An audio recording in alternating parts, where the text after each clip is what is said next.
નમસ્કાર સરળ એફ વતી હું રામભાઈ તમારું સ્વાગત કરું છું. લઈએ કોટન કપાસ અને કપાસ બજારની માહિતી. તે પહેલા જે ખરીદ મિત્રો નવા હોય છે સબસ્ક્રાઇબ કરી બીજા ખેડૂતોના ભાગ તમે શેર કરી શકો છો વોટ્સઅપ ગ્રુપ અને ફેસબુક પેજ દ્વારા. અને ભાગ તમને સારો લાગે તો ભાગને લાઈક અવશ્ય કરો જેથી અમને તમારા તરફથી પ્રોત્સાહન મળતું રહે.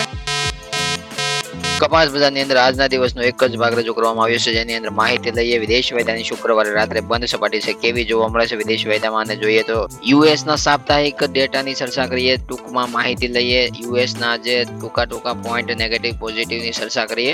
અમેરિકન વાયદાની અંદર આઈસ ફ્યુચર્સમાં સપ્તાહના વેચાણ પછી બજારે આખરે થોડી રાહત અનુભવી હતી અને સતત 4 ટ્રેડિંગ સેશનમાં આ શુક્રવારે ક્લોઝિંગ ઊંચું રહ્યું હતું. વાયદા બજારની અંદર જુલાઈ ફ્યુચર્સ ગયા સપ્તાહના બંધથી 548 પોઈન્ટ વધીને 81.72 સેન્ટ પ્રતિ પાઉન્ડ પર સેટલ થયા હતા. જુલાઈ કરાર બુધવારે મર્યાદાને બંધ કરી દીધો હતો અને ગુરુવારે બીજી મજબૂત રેલી જોવા મળી હતી. બુધવાર પછી છે આપણે ગુરુવારે 82 સેન્ટ ઉપરની રેલી છે વાયદાની અંદર છે જુલાઈ ફ્યુચર્સમાં જોવા મળી. ફ્યુચર્સ માર્કેટ આ સપ્તાહ તેની ઓવરસોલ્ડ સ્થિતિ સુધારી રહ્યું હોવાનું જણાય છે. જુલાઈ કોન્ટ્રાક્ટ તેના 10 દિવસ અને 20 દિવસના ઉચ્ચ સ્તરને પાર કરી ગયો છે, જેણે કેટલીક ખરીદી શરૂ કરવામાં મદદ કરી છે, કારણ કે 20 દિવસની મૂવિંગ એવરેજ થી છે વાયદાનું જે લેવલ છે આપણે ઊંચું જોવા મળે છે અને એ સ્તર વટાવતા છે આપણે નવી ખરીદી જોવા મળી શકે છે. વાયદામાં જુલાઈ ફ્યુચર્સમાં 2 દિવસના નોંધપાત્ર ઉછાળાને કારણે સપ્તાહના અંતના દૈનિક વોલ્યુમ ટ્રેડિંગ ભારે રહ્યું હતું. કુલ ઓપન ઇન્ટરેસ્ટમાં 2,29,805 ના બેલેન્સ સુધી પહોંચવા માટે 6,737 કોન્ટ્રાક્ટ ઉમેર્યા હતા. પ્રમાણિત સ્ટોકમાં નવા વધારાની જાણ કરવામાં આવી હતી.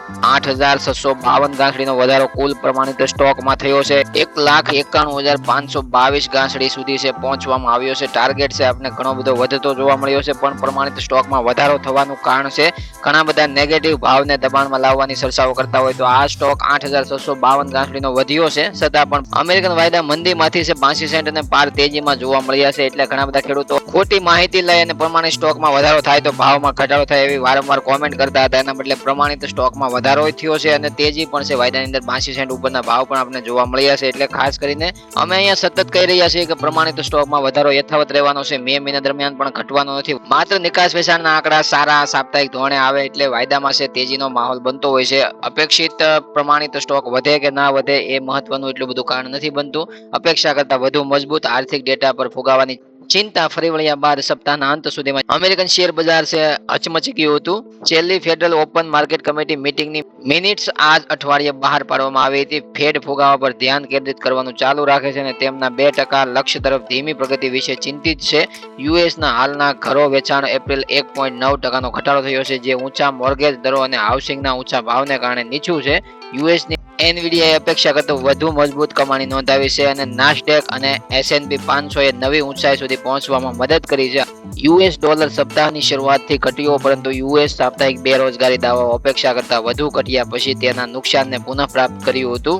અમેરિકન ફુગાવો અને રોજગારીના આંકડા ઉપર છે અમેરિકન વધારે પડતી અઠવાડિક છે આપણને ચાલ છે બતાવતું હોય છે. અમેરિકન વાયદા બજાર હોય કે અમેરિકન શેર માર્કેટ હોય, આ તમામ છે એના મુદ્દા ઉપર છે ધ્યાન કેન્દ્રિત કરતું હોય છે. યુએસ નિકાસ વેચાણ 16 મેના રોજ પૂરા થયેલા સપ્તાહ માટે આશ્ચર્યજનક રીતે ઊંચું હતું, કારણ કે કોઈને એવી આશા નથી કે આ સપ્તાહ માટે એટલું બધું છે બુકિંગ જોવા મળશે. પરંતુ યુએસડી ના 12.3 મિલિયન ગાંસડીના અંદાજ સુધી પહોંચવા માટે જરૂરી ગતિથી શિપમેન્ટ હજુ પણ છે પાછળ જોવા મળ્યું હતું. બુકિંગ સારું જોવા મળ્યું હતું. કુલ 2,02,900 ઓપલેન ગાંસડીનું ચોખ્ખું વેચાણ થયું હતું અને અઠવાડિયા માટે 2,04,100 ગાંસડી મોકલવામાં આવી હતી. જેમાં પ્રથમ સ્થાને ચાઇના 1,04,400 ગાંસડી અને અપલેન્ડ કપાસની સૌથી મોટો ખરીદનાર દેશ બન્યો હતો. ત્યારબાદ 42,000 ગાંસડી સાથે પાકિસ્તાન, 21,200 ગાંસડી સાથે વિયેતનામ, 15,000 ગાંસડી સાથે તુર્કી અને 4,700 ગાંસડી સાથે બાંગ્લાદેશ 5મા નંબરનું સ્થાન છે બુકિંગ માટે દર્શાવતો દેશ બન્યો હતો. વર્ષમાં આ બિંદુ માટે નવા પાકનું વેચાણ સામાન્ય કરતા ધીમી ગતિએ 2024-25 પાક વર્ષ માટે કુલ 47,900 ગાંસડીનું વેચાણ થયું હતું.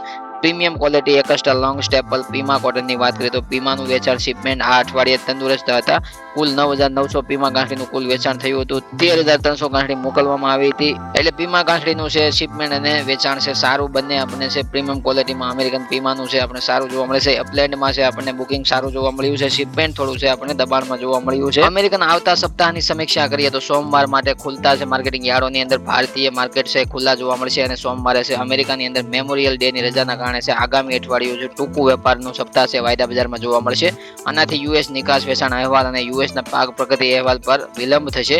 US gross domestic product GDP personal consumption expenditure એટલે કે પીસીઈ ના આંકડાઓ જાહેર થતા આવતા સપ્તાહે બજાર વધુ સક્રિય હોવું જોઈએ એવું હાલ જાણવા મળે છે. આ સપ્તાહ પાક પ્રગતિના અહેવાલ મુજબ સમગ્ર દેશમાં કપાસના અપેક્ષિત વાવેતર વિસ્તારના 44% વાવેતર કરવામાં આવ્યું છે, જે દક્ષિણ પશ્ચિમમાં વાવેતર 5 વર્ષની શ્રેયસ સાથે જરૂરી ગતિથી ચાલુ રહે છે. વેસ્ટ ટેક્સાસ, ઓકલાહા અને કેન્સાસમાં છેલ્લા અઠવાડિયામાં વાવેતર ઝડપથી આગળ વધ્યું છે એવું હાલ છે જાણવા મળ્યું છે. દક્ષિણ ટેક્સાસમાં પાક વધ્યો છે, પરંતુ ટૂંક સમયમાં વરસાદથી ફાયદો થઈ શકે છે એવું હાલ છે ત્યાંના ખેડૂતો માની રહ્યા છે. અમેરિકાની અંદર જોઈએ ગુરુવારે બપોર સુધીમાં ઉત્પાદકોએ કુલ 18,083 ગાંસડી છે ઓફર કરી છે. G2B પ્લેટફોર્મ પર સપ્તાહ દરમિયાન સરેરાશ 79.77 સેન્ટ ઇન્ડિયન બેલના ભાવ સાથે 13,130 ગાંસડીનો વેપાર થયો હતો. સરેરાશ લોન 55.7 સેન્ટ ઇન્ડિયન બેલ હતી, જે લોન પર પ્રાપ્ત સરેરાશ પ્રીમિયમ 24.70 સેન્ટ ઇન્ડિયન બેલ પર લાવે છે. એકંદરે જોઈએ તો 80 સેન્ટની આજુબાજુના ફરીથી ભાવ આવતા છે. હાજર બજારમાં અમેરિકાની અંદર જોવા મળે છે. વાયદા બજારની અંદર 82 સેન્ટ ઉપરના ભાવ છે આપણે ગુરુવારે સાંજે રાત્રે જોવા મળ્યા હતા. એ રિપોર્ટની અંદર આપણે દર્શાવ્યા હતા કાલના ભાગમાં. એ રીતના અમેરિકન વાયદામાં શુક્રવારની સ્થિતિ રાત્રે કેવી જોવા મળે 24 મે ના રોજ આપણે સમજીએ. ઓપનિંગ સપાટી જુલાઈ કોન્ટ્રાક્ટમાં છે આઈસ ફ્યુચર્સમાં 81.40 સેન્ટની જોવા મળી હતી. ઊંચા મથાળે 85.17 સેન્ટના ભાવ છે રાત્રે જોવા મળ્યા હતા.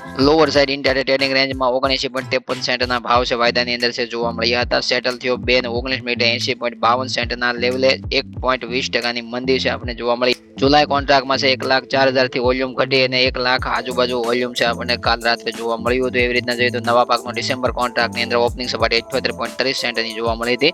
ઊંચા મથાળે 78.96 સેન્ટના ભાવ જોવા મળ્યા હતા. લોઅર સાઇડ 77.1 સેન્ટના ઇન્ટ્રાડે ટ્રેડિંગ રેન્જમાં રાત્રે જોવા મળ્યા હતા અને સેટલ થયો 2:19 મિનિટે 78.1 સેન્ટના લેવલે 0.61%ની મંદી છે આપણે જોવા મળી, પણ વોલ્યુમ 96,800 સુધી છે આપણે પહોંચતું જોવા મળ્યું હતું. એકંદરે અમેરિકન આઈસ ફ્યુચર્સમાં અઠવાડિક ચાર્ટ પેટર્નની અંદર તમે જોઈ શકો છો. જુલાઈ કોન્ટ્રાક્ટની અંદર છે આપણે ઓપનિંગ સપાટી છે પાછલા અઠવાડિયામાં સોમવારથી છે આપણે શુક્રવાર સુધીની ટ્રેડિંગ સેશનમાં છે 5 થી 6% તેજી બુક કરવામાં જુલાઈ કોન્ટ્રાક્ટ સક્ષમ રહ્યો છે અને એ પ્રમાણે છે ભારતીય કપાસ બજારને પણ એનો 30% ટેકો મળતો હોય છે અને એ પ્રમાણે જોઈએ તો ભારતીય કપાસ બજાર છે આપણે 1,300 રૂપિયાથી લઈ અને 1,550 રૂપિયાની વચ્ચે છે ક્વોલિટી વાઇઝ છે ભાવ છે ઓફર થતા જોવા મળતા હોય છે ગુજરાતની અંદર. અને જોઈએ તો મહારાષ્ટ્રની અંદર પણ ભાવ છે આપણે મજબૂત ટકેલા જોવા મળતા હતા. એવી રીતના જોઈએ તો વેચવાલીનું પ્રમાણ સ્ટેટ વાઇઝ એસ્ટિમેટેડ કોટન અરાવસની વાત કરીએ તો 25 મેના રોજ અલગ અલગ રાજ્યોમાં છે કેવી આવક જોવા મળે છે. સૌપ્રથમ ગુજરાતથી શરૂઆત કરીએ તો 12,900 ગાંસડીની આવક જોવા મળી હતી. મહારાષ્ટ્રની અંદર 20,000 ગાંસડીએ પ્રથમ સ્થાન જોવા મળ્યું હતું. મધ્યપ્રદેશની અંદર 1,900 ગાંસડીની આવક જોવા મળી હતી. કર્ણાટકની અંદર 1,800 ગાંસડીની આવક જોવા મળી હતી. તેલંગાણાની અંદર 700 ગાંસડીની આવક જોવા મળે છે. આંધ્રપ્રદેશની અંદર 600 ગાંસડીની આવક જોવા મળી હતી. પંજાબ અને રાજસ્થાન લાઇનની વાત કરીએ તો 800 ગાંસડીની આવક ત્યાંથી આપણને જોવા મળે છે. ઓલ ઓવર દેશની અંદર કુલ ટોટલ છે 38,700 ગાંસડીની આવક છે આજે આપણને જોવા મળી છે. એ પ્રમાણે જોઈએ તો અત્યાર સુધીમાં દેશની અંદર 2,91,13,300 ગાંસડી છે બંધાઈ ગઈ છે. ગુજરાતની ચર્ચા કરીએ તો 77,54,000 ગાંસડી છે અત્યાર સુધીમાં બાંધવામાં આવી છે. હાલ કપાસ ને કપાસિયાનો પણ સારો એવો ટેકો છે. કપાસિયા બજારની અંદર જોઈએ તો 550 રૂપિયાથી લઈને 650 રૂપિયાના ભાવ છે. ક્વોલિટી વાઇઝ છે કપાસિયાની અંદર પ્રતિ મણ 20 કિલોના ભાવ છે આપણે જોવા મળે છે. એવી રીતના કપાસિયા ખોળની ચર્ચા કરીએ તો એમાં પણ આપણે 1,300 રૂપિયાથી લઈને 1,575 રૂપિયા સુધીના ભાવ છે. 50 કેજી પર બેગમાં સારી બ્રાન્ડમાં સારા ભાવ, નબળી બ્રાન્ડમાં છે આપણે થોડા નબળા ભાવ છે જોવા મળતા, પણ એકંદરે બજાર છે 75 રૂપિયાનો સુધારો દર્શાવવામાં છે કામયાબ રહ્યું છે. હાજર બજારમાં ગુજરાત શંકર ગાંસડીના ભાવની ચર્ચા કરીએ તો 57,000 થી 57,200 રૂપિયાના ભાવ છે એક ગાંસડીના આપણે જોવા મળે છે. એમાં પણ મજબૂત ટકેલું વલણ છે આપણે રૂના ભાવમાં જોવા મળ્યું. સતત સુધારો 2 દિવસ જોવા મળ્યો છે. હાજર બજારમાં છે કપાસિયાના ભાવ પણ સુધરતા જોવા મળ્યા છે. એવી રીતના કપાસિયા ખોળના ભાવની અંદર સુધારો જોવા મળ્યો છે. અને જોઈએ તો જૂન મહિનો આવતો હશે આપણે 1,600 રૂપિયા સુધી છે કપાસ પહોંચતો જોવા મળી શકે છે. આ તમામ સુધારા છે આપણે આગળ છે એક્સટેન્ડ થતા આગલા અઠવાડિયામાં જોવા મળી શકે છે અને નવા સુધારા છે કપાસના ભાવમાં છે જૂન મહિના દરમિયાન જોવા મળી શકે છે. એવી આશા સાથે ભાગ અહીંયા પૂરો કરીએ. હું રામભાઈ મળું તમને નવા ભાગની અંદર નવા ટોપિકમાં. જય જવાન, જય કિસાન, જય ભારત, જય ઠાકર.